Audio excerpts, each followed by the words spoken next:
안녕하십니까. 자, 오늘은 또 격곡론을 강의하는 날입니다. 격곡론이에요. 논양인치운론이에요. 오늘 양인치운론이 끝납니다. 간단하죠. 양인에서 관을 쓴다는 거예요. 양인격에 관을 쓴다. 그러면 운에서 반가운 것은 조반, 관을 도와주는 운으로 흐르면 좋다. 그러나 명중에서 관성이 심근, 근심, 아주 뿌리가 깊이 들어있다. 그럼 많다는 뜻이에요. 그러면 즉 인수를 써서 비겁지방이나 인수를 쓰는 건데, 그래야만이 오히려 아름답다. 그 이유는 뭘까요? 오히려 양인격에서도 일주가 약한 경우가 있다라는 거예요. 단 불이 상식 합관이라고 해서 식신이 이 정관을 합하는 경우가 있어요. 그때는 좀 안 좋다라는 것이죠. 자, 그래서 오늘 지난번에 3개를 사례명조했고요. 오늘 목동지를 할 차례예요. 목동지예요. 설화고가 그 하나의 뿌리를 쭉 내리는 거예요. 설화고가 계속 이야기를 합니다. 자기가 얘기하고 해석하고 그래요. 자, 원령에서 양인이 원령인데 관살이 투출했어요. 관살은요, 이 뭘로 작용하냐? 양인을 제함으로써 성격이 되는 거예요. 그런데 만약 또 어떻게 해요? 상식이 투출했어요. 관살이 양인을 제거하고 있는데 상식이 투출했어요. 그럼 교집이 일어나죠. 극하는 것도 있고, 이건 극이 되고요, 이건 설이 되니까 극설교가가 교집이 되죠. 모름지기 사주의 배합을 어떤가를 잘 봐라. 그리고 미가 정일, 일정 한 가지로는 정할 수가 없다. 만약 본편의 목동지 조가 그렇다라는 거예요. 자, 분명하게 해서 이건 양인격이에요. 6월에 태어난 경금일주죠. 그러면 금체 화목용조라는 거예요. 좋죠, 사주가. 그러나 요 해자축운도 괜찮아요. 근데 설하고는 안 좋다고 얘기를 하는데, 왜 괜찮냐면요, 요 인목이 2개가 대기하고 있어요. 오화를 끈다고 하는데, 오화를 끄기는 꺼도 그렇게 크게 심하게 끄질 못해요. 왜? 여기 인목 2개가 있어서 수가 들어오면 인목이 잡아당겨요. 그래서 괜찮습니다.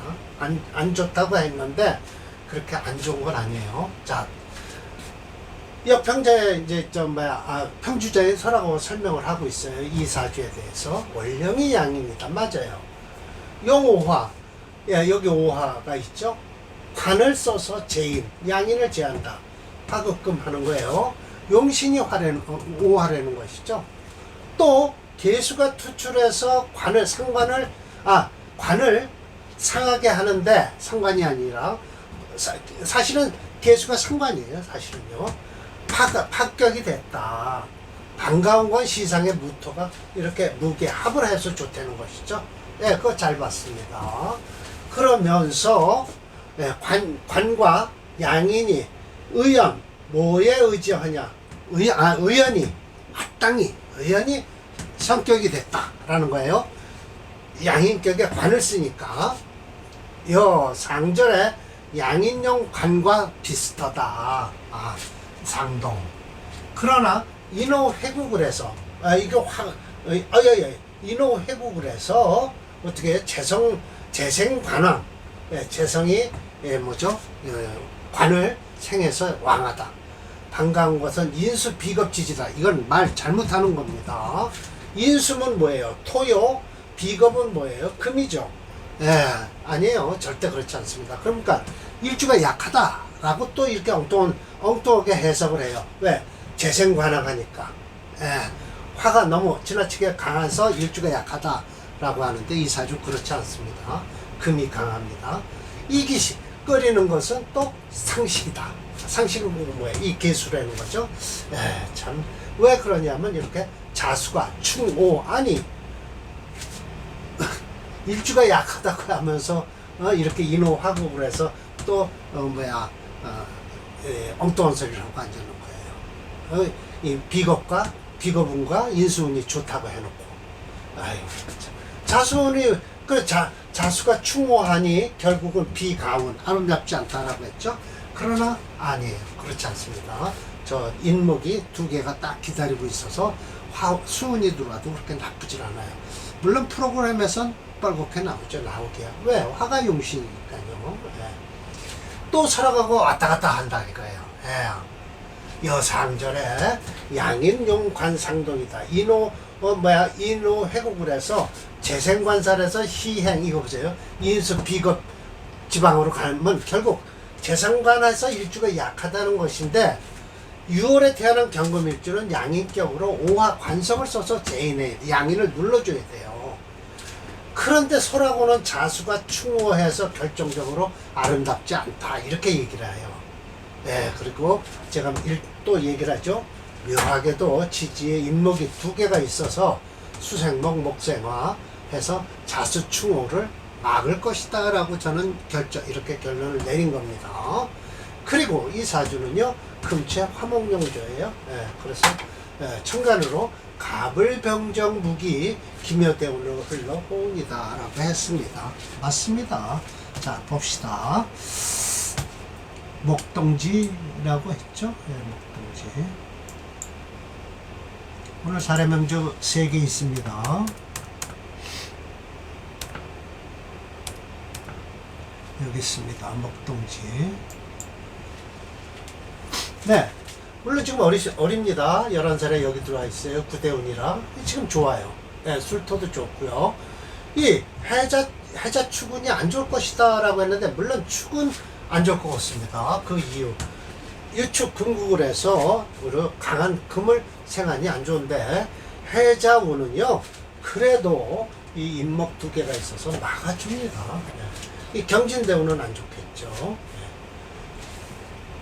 동지에 대해서 각주 처리를 했습니다. 대개 보면 이런데 뭐 고려시대의 관직 가운데 하나래요. 종이품이 큰 겁니다. 정이품 관직을 칭하고요. 동지사. 종이품이에요. 아주 높죠. 종이품이요. 가평장의 명입니다.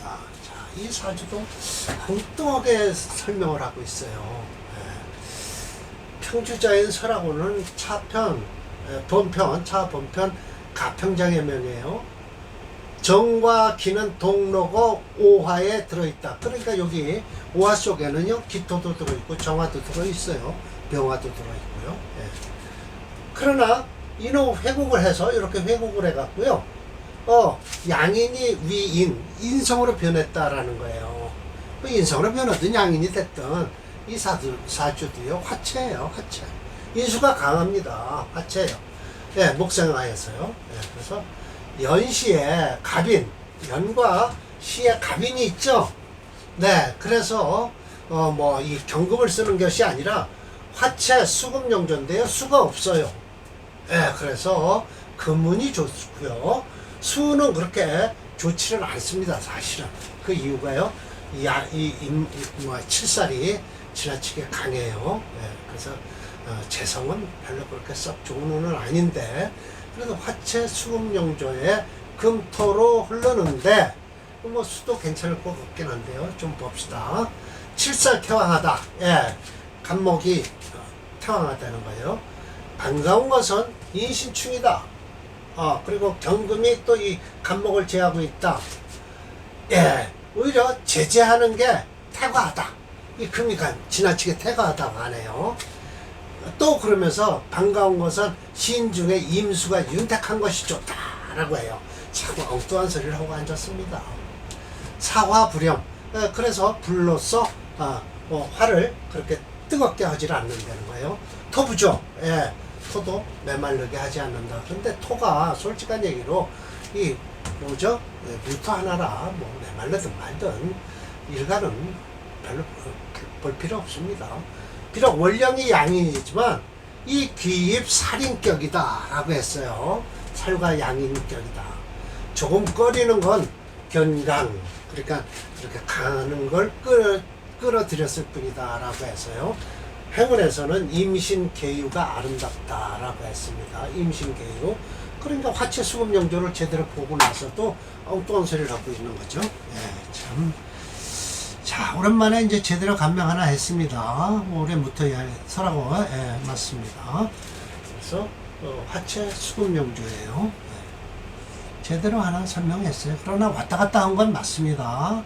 하지 않아도 될 소리를 막 하고 있죠. 예.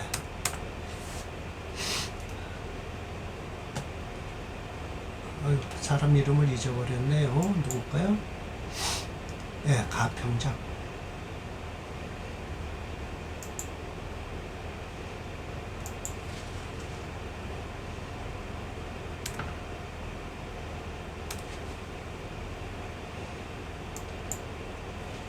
네. 그러니까 좋고요. 지금도 괜찮습니다. 갑술대우는 안 좋죠. 예, 화가 강하니까요. 지지로 해자 추구는 와서 괜찮네요. 평장 정도는 되네요. 예. 자, 그리고 다음, 이게 참, 음영시 12번째인데요. 이것도 참, 관살 병출했어요. 예, 엉뚱한 소리 막 하고 있습니다. 이게 금체 화목용조거든요, 용신. 임수가 이 정화를 잡아도 좋다고 해요. 관살병주에서. 그러니까 뭐죠? 합관유사를 해서 좋다라고 하고 있어요. 그럴 필요 없습니다. 물론 거관유사라는 게 아니라 운에서는 제복하는 것을 반긴다라고 했어요. 이 화를 제복하는 걸 반긴대요. 신앙하면 역시 이롭다. 이거 신앙하죠? 엄청 신앙해요. 재지관양, 재성과 관으로 가는 게 좋다. 관양은 오히려 반대로 불길하다라고 했어요. 그렇지 않습니다. 재성과 관성으로 가야 됩니다. 지금 관성으로 흘러야 돼요. 이 재성운만 흘렀죠. 이 역시요. 이거 오화가 이런 경우는요. 해자추분이 오면 이 오화가 그냥 꺼져버려요. 목이 없어서 그래요. 지지로. 그래서 아까 위에 있는 가평장의 사주보다 더 안 좋습니다. 이 사주가요. 예. 양인격에서 관살병투에서 거관이든 거살이든 더불어서 편관격에서 합관유살 합살하는 것과 거의 비슷하다라고 하는 거예요. 그러나 이건 용신으로 쓰고 있기 때문에 관을요 용신으로 쓰는데 어떻게 합관하는 게 좋겠습니까? 소위 하지 말아야 된다. 깨끗한 물건을 취하는데 제거하지 말아야 된다는 거예요. 네, 그러면서 나머지는 같다. 용관 용살절과 같다라고 했습니다. 참 이거 이 사주 참 엉뚱하게 얘기를 하고 있습니다. 차는 정임 합관 유살격이다. 이거 참 말도 안 되는 거지. 합관에서 살이 청순하게 생겼는데 더욱 드러나게 아름답다라는 거예요. 운에선 마땅히 제살지양. 이거 보세요. 살을 제하는 대로 가는 게 좋다라고 하네요. 안 좋습니다. 살을 용신으로 써야 돼요. 신왕에서 영미 아름답다. 단 무기 인수 쪽 또 불길하대요. 불길이다. 엉뚱하게 지금 얘기를 막 왔다 갔다 하고 있습니다. 왜 그러냐면 극제 임수하기 때문에 이 임수를 극제하기 때문에 그렇대요. 그럴 필요 없습니다. 인수는 뭐 들어와도 좋고요. 임수 저거 극제하는 게 오히려 낫죠. 왜? 합을 하는 걸 풀어줘야 되니까. 거기 깨끗한 물건을 취함에 제거하는 것이다 라는 거예요. 그래서 만약 임수가 불투했으면 관살로 써서 인수도 아름답다 라고 하네요. 참 차는 부동지점이라 같지 않은 점이다 라고 해서 왔다 갔다 해석을 하고 있는데 저는 무조건 이 사주는 금체, 유술해서 더군다나 금체 화목용조예요. 그 대신 이렇게 되면 이 사주는 운이 별로 좋지 않은 사주입니다. 운명시 12번인데요. 운을 볼까요? 확실합니다. 제가 해드릴게요.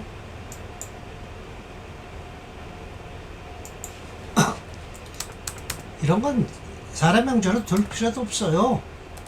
아마 이게 합관 유살격인가요? 그걸 얘기를 할 거예요. 자 보세요. 지금 제일 어려운 때예요. 요거나 조금 줄까요?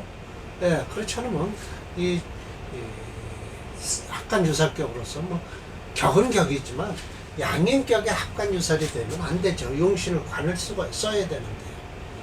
그래서 이 사람, 이 무명씨 12번째 샘플은 겉으로 보기엔 합간 유산에서 좋다라고 하지만 좋을 것도 없고요. 예, 문자, 그러니까 글자에 얽매이면 안 됩니다.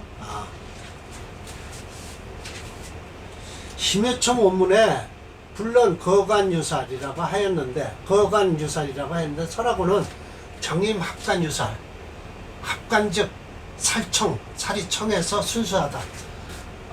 아름다움이 확실히 드러난다 라고 해서 심해청은 재지, 관양, 반대로 불길이라 하였는데 설하고는 운의 제설지향이라 라고 해서 역시 앞뒤가 모순되는 이론이죠. 그래서 아주 지금 성의 없게 평주를 달아놨어요. 마지막 말을 해냈네요. 그래서 양인에서 재성을 쓰면 반드시 식상으로 통과시켜야 된다. 그 이유가 있죠. 살이 없어서 이 재성을 쓰게 되면 양인격이니까 재성을 뜯어 먹으려고 덤벼드니까 식상으로 다 통과시켜야 되죠. 식상적 희행 재운으로 흐르는 게 좋다.